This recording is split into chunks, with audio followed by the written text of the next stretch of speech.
But, but so now we go back to cinema, and Sharon, you saw She Said. Oh no, you both saw She We Said. both saw it together, yes. Okay, okay, so but Sharon, take us away. Tell us about She Said. She Said is a dramatized account of how the rise and fall of Harvey Weinstein, basically, and how through a persistent investigation by two New York Times investigative journalists, it basically uncovered not just a number of incidents of inappropriate behavior by this Hollywood producer, but it basically discovered through this investigation an almost a conspiracy of silence or complicity in that these these allegations were known about to quite an extensive degree, and Yeah, the system was worked in such a degree that because he was making money for the studios, that yeah. they had an invested interest in protecting him to a certain degree, and by that was by basically paying women off to keep quiet. And so these two investigative journalists, they started off, they're both young women with families. At the beginning of the one of the film, one of them, played by Kerry Mulligan, is just having her first baby, and the other, I forget her name, Zoe Kazan. Zoe Kazan, that's it. She is a mother of two small daughters. Mm, And so they have got busy lives, they're in relationships there, but they are like sharp, intelligent women who can do investigative journalism.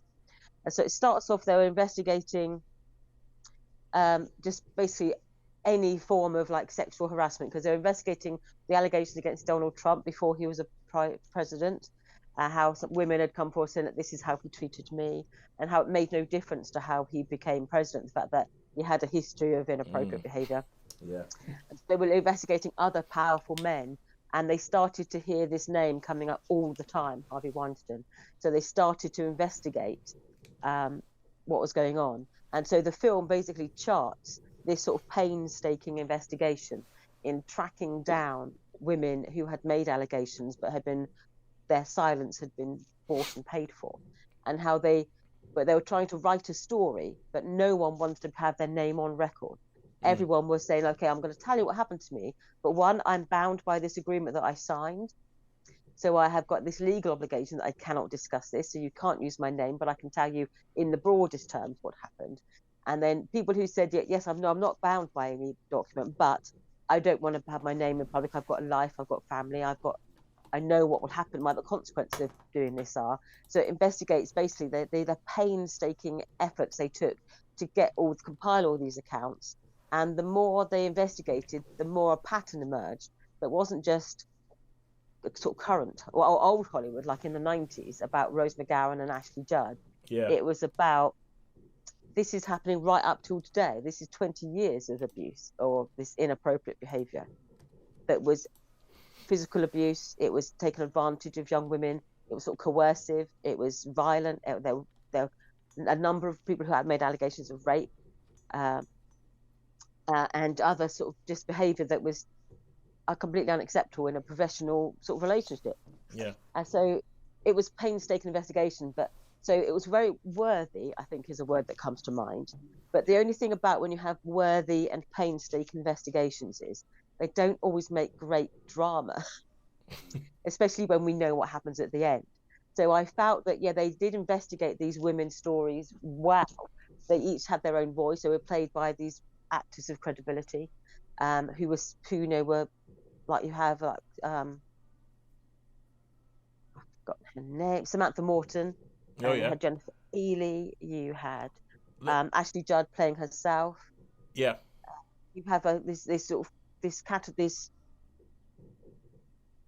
host of these powerful women actresses who are known for their like intelligence and their sort of stance on these things. Yeah. Um, but it doesn't always make a gripping film, and Mm, it was fascinating. Um, but I'm not sure if it crossed the line into good drama. You can't help but compare it to things like Spotlight, yeah. where that they made a good drama about a very serious matter, and they made it where they were true to the source, but they also managed to maintain that sort of degree of tension because we know that Harvey Weinstein is in prison Yeah. and that he was convicted of a number of serious assaults.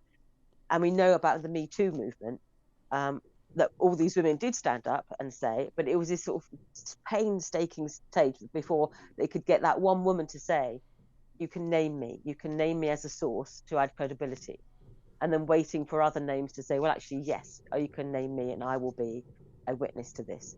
So it was a good film. It was gripping, it was interesting, it was fascinating, but I don't think it made good drama in the way that other films have done that cover sort of this same sort of thing. I think in some ways they were almost too reverential to the subject matter. They wanted to include everything to give everyone their voice, which is very worthy, but it doesn't always make for the best film.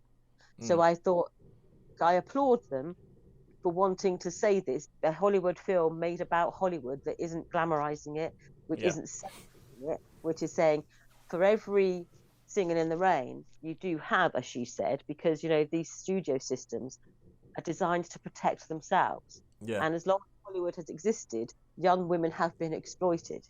And if that means that a producer invites you after hours to his hotel room and says, can you give me a massage? All the staff members do it. And then all the girls tell each other.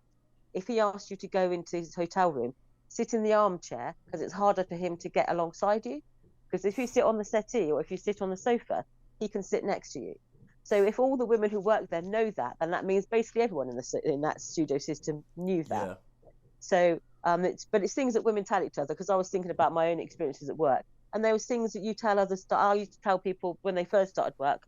When you climb up the stairs, try not to make sure there's no one climbing up the stairs behind you, because you may get a comment, you may get a hand on your bum, or you may get someone looking up your skirt. So you learn when you're a young girl working in an environment, because I was 17 when I first started working in a police station, I learned very quickly that you looked around before you climbed the stairs to make sure there was no one behind you or walking up behind you. You learned those things, and you told other girls when they started working, you know, if he's walking around the corridor, just hesitate at the bottom of the stairs, pretend that you've forgotten something, turn back, and then come up the stairs so that no one is behind you. You learn these things, and these young producers and runners in the studios were told these sort of things because it was their experience, and so if they knew it, everyone knew it. Sharon, I'm happy that you can laugh about it, but that is horrific. I'm happy you can laugh about it now, but yeah, that is horrific. And I have no other way of moving on but to say, Sean, what did you think? Well, it was no All the President's Men, should we say? Yeah, you know, that's exactly what I was thinking, because I remember watching All the President's Men after years of people raving about it, and just go and then watching and go, okay, this is just the painstaking way of how they worked it, and the fact that it ends with them publishing the story, and I'm like, oh, that was it? Okay, cool. Okay. I found, yeah, I mean, the subject matter was interesting. They spent a lot of time driving to different places and flying to different places, and so some nice scenery. I thought it was a little bit long. It dragged out a little bit too much. I think this would have been one of those films that if I'd have watched it on streaming or at home, I probably wouldn't have been. I mean, films like this, I guess, are quite good to see at the cinema because you've only got that to focus. But I can imagine with this film, I'm not saying it's a bad film, but I think I probably would have thought, oh, I just nipped to the toilet, or I'll just go make myself a cup of coffee and then come back to it. Yeah. Do you know what I mean? Do you know what I'm saying? You know, which would be easy to do if you were watching it on TV. Oh, I just go make myself a cup of tea, come back, and you could sort of dip in and out if you like, because you knew, like exactly like Sharon said, you knew where it was going to go, and it was just, you know, the painstaking slog. I mean, it was quite well acted, I thought.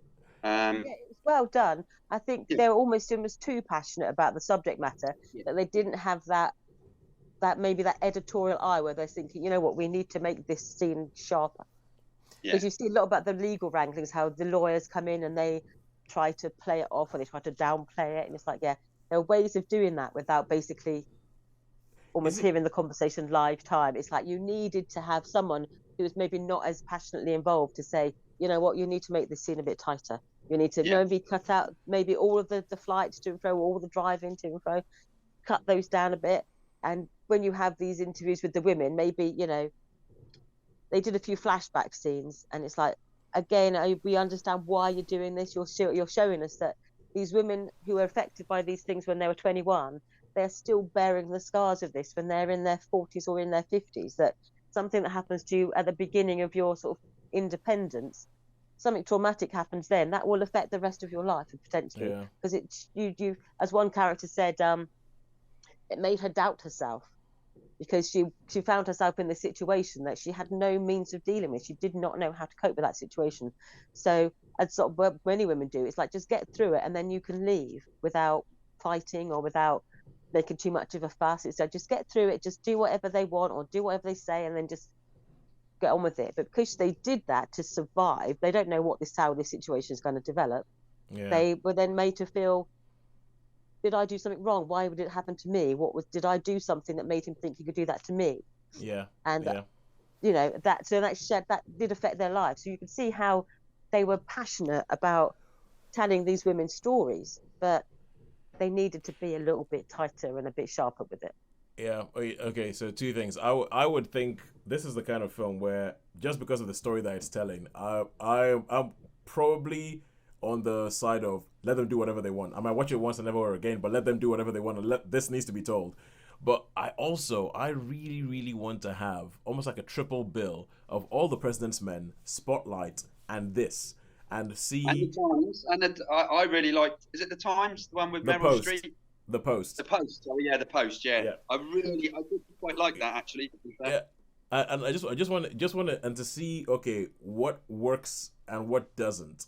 Is it the subject matter? Is it the interest in the subject? I think it's fascinating as to why a painstaking slog through the investigative process works in one instance and doesn't work in the other. I want to know why it doesn't. But anyway, how many stars would you give it? For me, I would give it a 3-star. I would say, yeah, for subject matter, I would give it a 4. It's a worthy film, but in terms of actual delivery, it was too long, and I would give it a 3. So I wanted to give it a 4, but it actually delivered a 3. Oh,